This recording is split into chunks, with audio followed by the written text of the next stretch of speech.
Hello good morning friends, कैसे हैं आप सब। आशा विश्वास पूर्ण उम्मीद है मस्त होंगे, स्वस्थ होंगे, जहाँ पे भी होंगे अपनी पढ़ाई को निरंतर कर रहे होंगे। हो चुका आगाज़ ऋण का, युग बदलने की तैयारी, जीत उसी की होगी जिसका संघर्ष है जारी। जो बच्चा सही दिशा में मेहनत का पसीना बहाएगा, निश्चित ही मैदान जीत कर ले जाएगा। मैं आशीष आपके अपने यूट्यूब चैनल फिजिक्स बाय आशीष सर में दिल खोलकर स्वागत करता हूँ। जैसा कि हम सभी लोगों को पता है, आज हम लोग एक ऐसे युग में जी रहे हैं, जैसे वर्तमान समय में अपना समय स्पेंड कर रहे हैं, जहाँ पर निश्चित ही जो आपका कंपटीशन का दौर है, हर व्यक्ति आपके साथ कंपटीशन में लगा हुआ है। इस तरीके से यदि हमें अपने जीवन में कुछ अच्छा करना है, कुछ बेहतर करना है, कुछ बहुत सुहावना, कुछ मनमोहक करना है, तो हमें और लोगों से भी बेहतर कुछ करना होगा। कुछ लोगों और जितने भी लोग हैं उनसे कुछ हटके करना होगा, तब हम जीवन में कुछ कर सकते हैं। इसी तरीके से पढ़ाई का सीन होता है बेटा। अगर आपको पढ़ाई में कुछ अच्छा करना है, कुछ बेहतर करना है, तो उसके लिए भी आपको निरंतरता से मेहनत करनी होगी। उसी निरंतरता को आगे बढ़ाते हुए आज हम लोग बात करेंगे कक्षा 10th और 12th में पूछे जाने वाले विशेष टॉपिक अपवर्तन और गुणांतरिक परावर्तन के बारे में। अपवर्तन क्या होता है, परावर्तन के बारे में हमने बहुत अच्छे से डिस्कस किया है।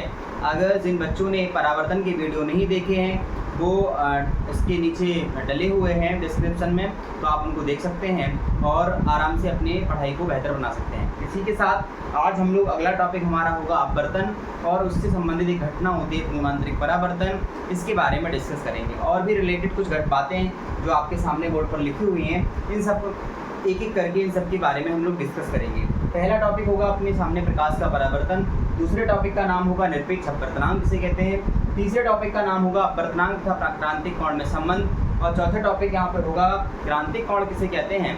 और पांचवा टॉपिक यहाँ पे है अपवर्तनांक एन तथा क्रांतिक कोण सी में संबंध। इसके बाद गुणांतरिक परावर्तन। ये 6 टॉपिक कहीं ना कहीं आपको ऑप्टिक्स के पार्ट में बहुत मदद करते हैं, इसलिए इनको बहुत अच्छे से एक एक करके हम लोग समझेंगे और इसको बहुत अच्छे से डिटेल में जानेंगे। बात करते हैं सबसे पहले अपवर्तन की। अपवर्तन की बात करने से पहले, जिसको हम लोग इंग्लिश में बोलते हैं रिफ्रैक्शन ऑफ लाइट, पहला टॉपिक जो हमारे सामने है जिसका नाम है अपवर्तन, प्रकाश का अपवर्तन, प्रकाश का अपवर्तन, प्रकाश का अपवर्तन, रिफ्रैक्शन ऑफ लाइट। क्या बोलते हैं बेटा? रिफ्रैक्शन ऑफ लाइट, इंग्लिश में बोलते हैं रिफ्रैक्शन ऑफ लाइट। प्रकाश के अपवर्तन को इंग्लिश में बोला जाता है रिफ्रैक्शन ऑफ लाइट।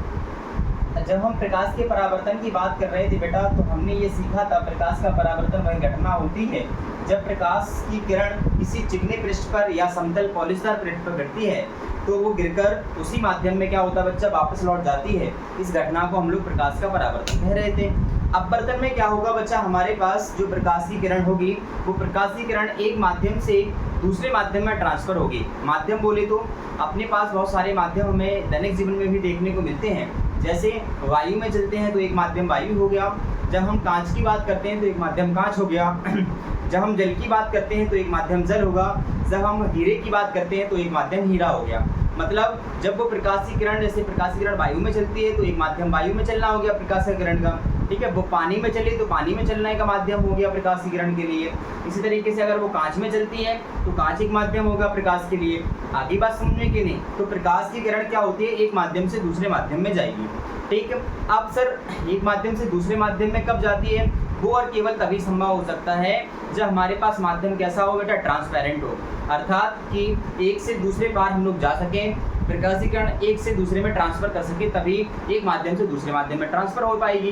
तो ट्रांसफर होती है जब प्रकाश की किरण, तो उसमें कुछ फिनोमेना देखने को मिलते हैं। फिनोमेना देखने का मतलब ये होता है कि हमें कुछ उसमें ऐसी विचित्र घटनाएं देखने को मिलती हैं जिनके कारण हम उसको अपवर्तन को डिस्कस करते हैं। क्या घटनाएं होती हैं? वो घटनाएं ये होती हैं, पहले हम लोग बात करेंगे माध्यम क्या होते हैं और माध्यम को किस तरीके से समझ सकते हैं। चलिए, माध्यम बेसिकली हमें अपवर्तन को पढ़ने के लिए 2 प्रकार के पढ़ने होंगे माध्यम। कितने प्रकार के पढ़ने होंगे बच्चा? 2। पहला माध्यम होगा अपने पास विरल माध्यम। कौन सा माध्यम होगा बेटा? विरल, जिसको हम लोग विरल, और दूसरा माध्यम होगा अपना सघन। कौन कौन से बेटा माध्यम होगा? एक हो गया विरल माध्यम और एक हो गया सघन माध्यम, ठीक है। सघन माध्यम को हम लोग डेंस बोल देते हैं। क्या कहते हैं बच्चा? डेंस। और इसको रेयर माध्यम बोल देते हैं, रेयर, ठीक है। विरल माध्यम, रेयर और डेंस 2 तरीके के माध्यम होते हैं। इनको हम लोग कैसे डिवाइड करते हैं, किस तरीके से हम कह सकते हैं कि ये माध्यम सघन है और ये माध्यम विरल है, उसके लिए हमें एक फिनोमेना समझना होगा, एक घटना समझनी होगी। जिस तरीके से हम थोड़ी देर के लिए अगर बात करें कि अगर हम चलते हैं, वायु में चलते हैं तो हम बहुत आसानी से चल पाते हैं, अगर हम पानी में चलते हैं तो हमें पानी में चलने में कठिनाई होती है कि नहीं बच्चा। तो इस तरीके से हम कह सकते हैं कि हमें चलने में वायु में सुविधा हो रही है, इसलिए वायु होगी विरल माध्यम। क्या हो गया बच्चा? विरल माध्यम। और जब हम पानी में चलते हैं तो वायु की अपेक्षा पानी में चलना क्या होता है? कठिन होता है। इसलिए अब जो आपका पानी है वो कौन सा माध्यम हो गया बच्चा? सघन माध्यम। अर्थात विरल और सघन माध्यम का कंपैरिजन हम करते हैं प्रकाश के चलने के आधार पर, कि प्रकाश की किरण अगर अच्छे से, सुगमता से, आसानी से, सिंपल फॉर्म में चल पाती है तो वो माध्यम होता है विरल माध्यम। अगर उसे दूसरे माध्यम में जाने पे कठिनाई होती है, चलने में असुविधा होती है, तो वो माध्यम हो जाता है अपना सघन माध्यम। बात समझ में आ गई? कंपैरिजन के हिसाब से माध्यमों को डाइवर्ट किया गया है। जैसे अब एग्जाम्पल के तौर पर अगर हम समझने का प्रयास करें थोड़ी देर के लिए, दो माध्यम अपने पास है। एग्जाम्पल के तौर पर मान लीजिए दो माध्यम अपने पास हैं। पहला माध्यम है अपने पास एयर। क्या है बच्चा? एयर। दूसरा माध्यम अपने पास वाटर है। क्या है बेटा? वाटर। सेकंड कंडीशन अपने पास कुछ ऐसी है कि एक माध्यम है वाटर। क्या है बेटा? वाटर। दूसरा माध्यम अपने पास ग्लास। ग्लास मतलब कांच है। क्या है बच्चा? कांच। तीसरा माध्यम फिर से बदलेगा। मान लीजिए अब है अपने पास ग्लास और एक तरफ है अपने पास डायमंड। क्या है बेटा? डायमंड। डायमंड, डायमंड, ठीक है। हीरा। क्या है बच्चा? हीरा, ठीक है। ये अपने पास 6 माध्यम लिखे हुए हैं। हमने ये बताया आपको विरल और सघन माध्यम का कंपैरिजन के हिसाब से हम लोग डिस्कशन करते हैं। जब हम बात करेंगे एयर और वाटर के बारे में, किसके हवा और पानी के बारे में जब बात करेंगे तो हमें पता है कि हवा में चलना और पानी में चलना कहाँ पे सुविधा होगी प्रकाश को चलने में। तो आप निश्चित ही आंसर देंगे सर कि जो हवा होती है उसमें चलना आसान होगा, जबकि पानी में चलना थोड़ा सा कठिन होगा। इसलिए जो एयर होगा उसको हम लोग क्या बोलेंगे बेटा? विरल माध्यम। और जो आपका वाटर होगा उसको क्या कहेंगे? सघन माध्यम। बोलो हाँ या ना? ठीक है सर, इतनी बात समझ में आती है। अगर वाटर और गिलास का कंपैरिजन करेंगे, अगर वाटर मतलब पानी, ग्लास मतलब कांच का कंपैरिजन करेंगे तो निश्चित ही आप आंसर देंगे सर कि जो वाटर होगा वो आपका विरल माध्यम होगा और जो ग्लास होगा वो निश्चित ही कौन सा माध्यम होगा? सघन। अगर हम गिलास और डायमंड की बात करें, अगर हम कांच और हीरे की बात करें तो निश्चित ही कांच में चलना ज़्यादा सरल होगा हीरे में चलने की अपेक्षा। इसलिए कांच को हम लोग क्या कहेंगे? विरल माध्यम। और हीरे को क्या कहेंगे हम लोग? सघन माध्यम। क्या इतनी बात समझ में आ गई सभी लोगों को? अब आगे जब हम लोग चलेंगे तो हम कुछ नोटेशन यूज करेंगे। जैसे एयर का नोटेशन हम लोग ए यूज करेंगे, वाटर मतलब डब्ल्यू का नोटेशन हम लोग डब्ल्यू यूज करेंगे, ग्लास मतलब जी का नोटेशन हम लोग जी यूज करेंगे, और डायमंड मतलब हीरे का नोटेशन हम लोग डी यूज करेंगे। डी फॉर डायमंड मतलब हीरा, जी फॉर ग्लास यानी कि कांच, डब्ल्यू फॉर वाटर यानी कि पानी, और ए फॉर एयर यानी कि हवा। इतनी बात क्या आपको समझ में आ गई? इतनी बात क्या आपको समझ में आ गई? आई थिंक सभी लोगों को ये बात एकदम से क्लियर हो गई। चलिए आगे चलते हैं और समझने का प्रयास करते हैं प्रकाश के अपवर्तन को कि क्या होता है प्रकाश का अपवर्तन। प्रकाश का अपवर्तन क्या होता है समझते जाएंगे और लिखते जाएंगे, ठीक है बच्चा। चलिए बात करते हैं अगर अपवर्तन की, तो अपवर्तन क्या होता है इसको समझने के लिए हमें समझना होगा इसका डिफाइन क्या कहती है। अपवर्तन की डिफाइन ये कहती है, अपवर्तन की डिफाइन ये कहती है हमारे सामने कि जब प्रकाश किरण क्या होता है बेटा, जब प्रकाश किरण एक माध्यम से क्या होता है बच्चा, जब प्रकाश किरण एक माध्यम से दूसरे माध्यम में जाती है, दूसरे माध्यम में जाती है, जब प्रकाश किरण एक माध्यम से दूसरे माध्यम में जाती है तो वह मतलब प्रकाश किरण तो वह अपने मार्ग से, मार्ग मतलब जो उसका रास्ता है, मार्ग से विचलित हो जाती है। क्या होता है बच्चा? विचलित मतलब वो डिस्टर्ब हो जाती है, विचलित हो जाती है। क्या होता है बच्चा? विचलित हो जाती है। इस फिनोमेना को, इस घटना को प्रकाश का अपवर्तन कहते हैं, प्रकाश का अपवर्तन कहते हैं, प्रकाश का अपवर्तन कहते हैं। क्या कहते हैं बच्चा? प्रकाश का अपवर्तन कहते हैं। जब कोई प्रकाशीय किरण, फिर से देखेंगे, जब कोई प्रकाशीय किरण एक माध्यम से दूसरे माध्यम में जाती है तो जिस मार्ग से वो आ रही थी उस मार्ग से डाइवर्ट हो जाएगी, या तो कहीं हटेगी या कहीं पर जाएगी, मतलब वो जैसी आ रही थी वैसी ना जाके, वैसे प्रकाश की किरण कैसी चलती है, हमने आपको बता रखा है कि प्रकाश हमेशा सीधी रेखा में चलता है, तो जैसा उसको आना चाहिए था वैसा ही जाना चाहिए था, लेकिन उसका जैसे ही मीडियम चेंज होगा तो निश्चित है उसके चलने का जो प्रोसेस है, उसकी जो स्पीड है, और इसमें क्या हो जाता है, चेंजेशन हो जाता है। चलिए देखते हैं फिनोमेना क्या है, डायग्राम के अकॉर्डिंग समझने का प्रयास करते हैं बर्तन को बहुत अच्छे से। मान लीजिए अपने पास कोई एक सरफेस है बेटा, क्या है, एक सरफेस, यहाँ पर भी एक सरफेस है, दो सरफेस हमें देखने को मिल रहे हैं, ठीक है बच्चा। यहाँ पर ये जो सरफेस है ये क्या है, अपवर्तक पृष्ठ है। कौन सा पृष्ठ है बेटा, अपवर्तक पृष्ठ है, क्योंकि यहाँ से अपवर्तन की घटना होगी तो इसको हम लोग बोल देंगे बेटा क्या, कौन सा, अपवर्तक पृष्ठ। कौन सा पृष्ठ हो जाएगा बच्चा, ये अपवर्तक पृष्ठ हो जाएगा। ये भी क्या हो जाएगा बच्चा, अपवर्तक। कौन सा पृष्ठ हो जाएगा बच्चा, अपवर्तक पृष्ठ, ठीक। इसके बाद यहाँ पर दो माध्यम है, कितने माध्यम है बेटा, दो माध्यम होंगे, तो हमने क्या किया, इस पर एक नॉर्मल खींच लिया, इस पर भी क्या किया, अभिलंब खींच लिया, इस पर एक नॉर्मल खींच लिया, जिसको क्या कहेंगे, अभिलंब। क्या कहेंगे बच्चा, अभिलंब, और इसको भी क्या कहेंगे आप, अभिलंब, ठीक है। ये दो आपके क्या हो गए बेटा, अभिलंब हो गए। चलिए अभिलंब हो गए, अब हमें क्या करना है, मान लीजिए पहला ये माध्यम ये रहा फर्स्ट मीडियम, और ये सेकंड मीडियम आपका यहाँ रहा, ये हो गया आपका सेकंड मीडियम, ठीक है। इसी तरीके से यहाँ पे ये फर्स्ट मीडियम हो गया और ये आपका सेकंड मीडियम हो गया, ठीक। अब क्या करना है, प्रकाशीय किरण को एक माध्यम से दूसरे माध्यम में भेजना है। मान लीजिए पहला माध्यम आपका वायु है, क्या है बच्चा, वायु मतलब एयर, तो जो दूसरा माध्यम आपने लिया है वो आपका क्या है, वाटर है। क्या है बच्चा, वाटर, बोले तो पानी है, पानी, W है, ठीक है।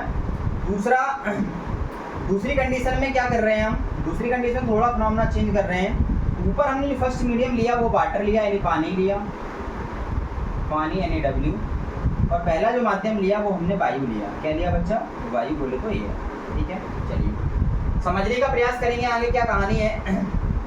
कहानी ये है कि इसमें पानी है तो हम नीचे पानी भर दे रहे हैं थोड़ा सा, ये पानी आपका नीचे है, तो यहाँ पर हमने क्या कर दिया, ये पानी आपके सामने हमने नोटेशन के हिसाब से ये पानी इसको भर दिया। ये लीजिए आपका पानी, यहाँ पे दूसरा माध्यम, यहाँ पे पहला माध्यम क्या है बेटा, पानी है, पहला माध्यम क्या है, पानी है, ये लीजिए पहला माध्यम पानी, ठीक है। चलिए अब कहानी ये है कि प्रकाश की किरण को भेजना है एक माध्यम से दूसरे माध्यम में, एक माध्यम से दूसरे माध्यम में। चलिए इसमें कुछ कहानी होगी, बड़ी इंटरेस्टिंग होगी, उसको समझने का प्रयास करेंगे, और यहाँ से क्वेश्चन बनेगा तो उसको भी देखने का प्रयास करेंगे। चलिए कहानी ये है कि जब प्रकाश की किरण वायु से, कहाँ से बेटा, वायु से, ये है प्रकाश की किरण, ठीक, ये गई, जाने के बाद इसको जाना चाहिए था कैसा बेटा, ऐसा। अगर कहानी ऐसी ना होती कि अगर माध्यम चेंज नहीं होता तो प्रकाश की किरण क्या होती, सीधी जाती, लेकिन अपवर्तन की घटना में वो क्या कह रहे हैं कि मार्ग से विचलित होगी, तो मार्ग से विचलित होने का मतलब है ऐसी जानी चाहिए, तो या तो यहाँ जाएगी या यहाँ जाएगी।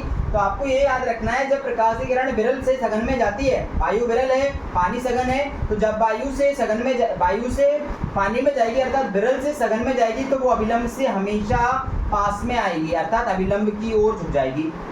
जो प्रकाश किरण सीधी जानी चाहिए थी वो क्या हो गई, अभिलंब की ओर झुक गई। क्या हो गया बच्चा, अभिलंब की ओर झुक गई। फिर से सुनेंगे, जब प्रकाश की किरण वायु से पानी में जा रही है अर्थात विरल माध्यम से सघन माध्यम में जा रही है, तो वो अभिलंब की ओर झुकेगी। ये नॉर्मल है, इसकी ओर झुकेगी।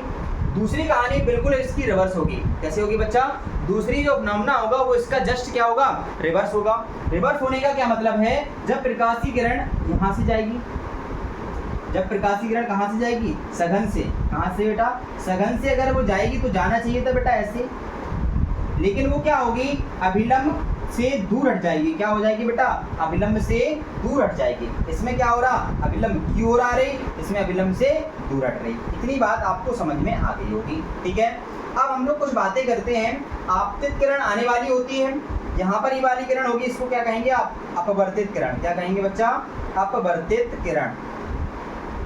और जो आने वाली होती है उसको आप जानते हैं क्या कहते हैं, इसको आपतित किरण। क्या कहते हैं, आपतित किरण। क्या आपतित किरण होगी। अब बात करते हैं अभिलंब और आपतित किरण के बीच जो कोण बनता है उसको बोलते हैं आपतन कोण। क्या कहते हैं बच्चा, आपतन कोण। और ये जो अपवर्तित किरण और अभिलंब है इसके बीच का जो कोण होता है इसको अपवर्तन कोण कहते हैं। सेम यहाँ कहानी होगी कि अजीय क्या होगा, आपतित किरण और अभिलंब के बीच कोण आपतन कोण, और अपवर्तित किरण और अभिलंब के बीच कोण अपवर्तन कोण हो जाएगा। क्या हो जाएगा बच्चा, अपवर्तन कोण हो जाएगा। इतनी बात आपको आई थिंक समझ में आ गई होगी। अब यहाँ पे थोड़ी सी बात और करते हैं, अगर विरल और सघन माध्यम कभी आप भूल जाएं क्या हो जाए बच्चा, अगर आप विरल और सघन माध्यम भूल जाए तो क्या कहानी होगी, वो कहानी समझते हैं। कहानी ये होगी इसको समझने के लिए कि अगर आप विरल और सघन माध्यम मान लीजिए भूल गए, तो भूलने पर हम कैसे पता लगा पाएंगे सर कि कौन सा माध्यम विरल है और कौन सा सघन है। उसके लिए समझेंगे, उसके लिए कहानी ये है आपके पास, अगर आई की वैल्यू ग्रेटर देन आर है, ठीक है, यानी आई बड़ा है आई छोटा है, ठीक। दूसरी कहानी आर बड़ा है और आई छोटा है। ये दो कहानी ही हो सकती है बस, फर्स्ट और सेकंड दो ही कहानी हो सकती है किसी भी अपवर्तन की घटना में। देखो यहाँ पे आई बड़ा है आर छोटा है, तो इसमें पहला माध्यम हमेशा क्या होगा, जो फर्स्ट मीडियम होगा उसको आप रेयर मीडियम कहेंगे, और जो सेकंड मीडियम होगा उसको आप डेंस मीडियम कहेंगे। अर्थात पहला माध्यम जो होगा उसको आप क्या कहेंगे, विरल कहेंगे, और जो सेकंड मीडियम होगा उसे आप क्या कहेंगे, सघन कहेंगे। डेंस सघन, रेयर विरल। अगर आई बड़ा है आर छोटा है तो पहला माध्यम को क्या कहेंगे, विरल कहेंगे, सेकंड मीडियम को क्या कहेंगे, सघन कहेंगे। अगर आर बड़ा है आई छोटा है, अगर आर बड़ा है आई छोटा है तो जो फर्स्ट मीडियम होगा जहाँ से प्रकाश किरण आ रही होगी वो हमेशा क्या होगा बेटा, सघन होगा, बोले तो डेंस मीडियम होगा, और जो सेकंड मीडियम होगा वो आपका क्या होगा, रेयर होगा। क्या होगा बच्चा, रेयर। अर्थात ये डेंस मतलब सघन होगा और ये कौन सा होगा आपका, विरल होगा। क्या इतनी बात सभी लोगों को समझ में आ गई एकदम से, बोलिए। अगर समझ में आ गई है तो बढ़िया से लाइक कीजिए ठीक है। इतनी बात सर हमें एकदम से समझ में आ गई, इसका स्क्रीनशॉट ले सकते हैं फटाफट से, फिर आगे बढ़ते हैं और समझने का प्रयास करते हैं निरपेक्ष अपवर्तनांक क्या होता है। आगे बात करते हैं निरपेक्ष अपवर्तनांक क्या होता है। चलिए इसके बाद बात आती है निरपेक्ष अपवर्तनांक को समझने से पहले हम लोग बात करेंगे कि अपवर्तन के क्या क्या नियम होते हैं। जैसे परावर्तन के कुछ नियम हम लोगों ने पढ़े थे, उसी तरीके से हमें पढ़ने होंगे अपवर्तन के नियम। क्या पढ़ने होंगे बच्चा, अपवर्तन के नियम क्या होते हैं समझने का प्रयास करें। अपवर्तन का जो पहला नियम है वो परावर्तन के पहले नियम से रिलेट करता है। जो अपवर्तन का पहला नियम है वो पहला नियम क्या होता है, परावर्तन के नियम से रिलेट करता है। वो नियम क्या कहता है, वो नियम ये कहता है कि आने वाली किरण आपतित किरण, जाने वाली किरण पर अपवर्तित किरण, और जो अपवर्तक पृष्ठ है या फिर अभिलंब बोल सकते हैं, अभिलंब, आपतित किरण, अपवर्तित किरण तीनों कहाँ मिलते हैं बेटा, एक ही तल में मिलते हैं। आपतित किरण, अपवर्तित किरण, अभिलंब तीनों एक ही तल में मिलते हैं। इसे रूल नंबर क्या कहते हैं बेटा, फर्स्ट कहते हैं। रूल नंबर क्या कहते हैं, फर्स्ट कहते हैं। चलिए बात करते हैं अपवर्तन के नियम की, रूल्स ऑफ रिफ्रैक्शन। अपवर्तन के नियम, अपवर्तन के नियम, rules of refraction, rules of refraction. First rule क्या कहता है, ये कहता है फर्स्ट रूल, आपतित किरण कॉमा अपवर्तित किरण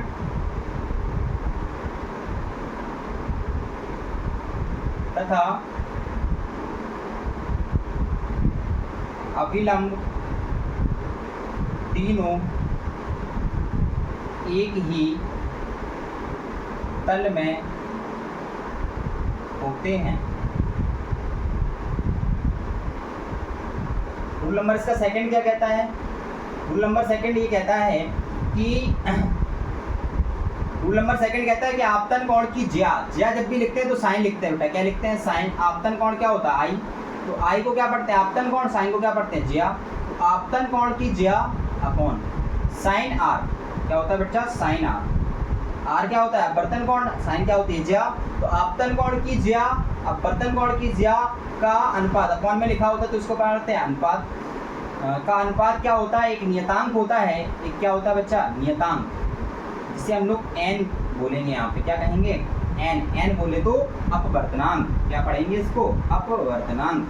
हमेशा एक नियतांक होता है जिसे हम लोग क्या कहते हैं, अपवर्तनांक कहते हैं।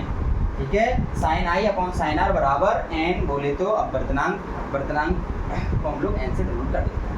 इतनी बात क्या क्लियर है, इतनी बात क्लियर है बेटा। चलिए आज के लिए इतना ही करते हैं। इसके बाद हम लोग बात करेंगे निरपेक्ष अपवर्तनांक क्या होता है। ठीक है, निरपेक्ष अपवर्तनांक को समझ ही लेते हैं बच्चा, क्या कहते हैं, निरपेक्ष अपवर्तनांक को समझ लेते हैं, फिर आगे हम लोग कल डिस्कस कर लेंगे। ठीक है, अगले टॉपिक से हम लोग डिस्कस कर लेंगे। निरपेक्ष अपवर्तनांक क्या होता है, निरपेक्ष अपवर्तनांक, निरपेक्ष अपवर्तनांक एन से नोट करेंगे बच्चा। ये भी sine i upon sine r होगा, ये भी sine i upon sine r होगा, लेकिन कहानी ये होगी कि जो आई होगा वो बना होगा बेटा विरल यानी कि वायु में, हमेशा आई कहाँ बना होगा, एयर में, और आर माध्यम में बना होगा। जो आर होगा वो कहाँ बना होगा बच्चा, जो आर बना होगा वो किसी मीडियम में बना होगा, M4 मीडियम में बना होगा। आई अगर एयर से कहाँ जाता है, किसी मीडियम में जाता है। अगर कोई प्रकाशीय किरण कहाँ से, एयर से किसी भी मीडियम में जाती है, अगर कोई प्रकाशीय किरण कहाँ से, एयर से किसी मीडियम में जाती है, तो निश्चित है कि इन दोनों का जो रेशियो होगा उसको हम लोग क्या कहेंगे बच्चा, निरपेक्ष अपवर्तनांक कहेंगे। इतनी बात क्लियर है। अगर इतनी बात क्लियर है तो आप लोग वीडियो को लाइक कीजिए, चैनल को सब्सक्राइब कीजिए, बेल आइकन का बटन दबाइए ताकि आपके पास वीडियो रेगुलर फॉर्म में मिलते रहें। Thank you so much, all the best. छोटे बच्चों से प्यार कीजिए, बड़े लोगों का सम्मान कीजिए, अपना व्यक्तित्व इस तरीके से विकसित कीजिए कि लोग आपके साथ रहना पसंद करें। Thank you so much, all the best.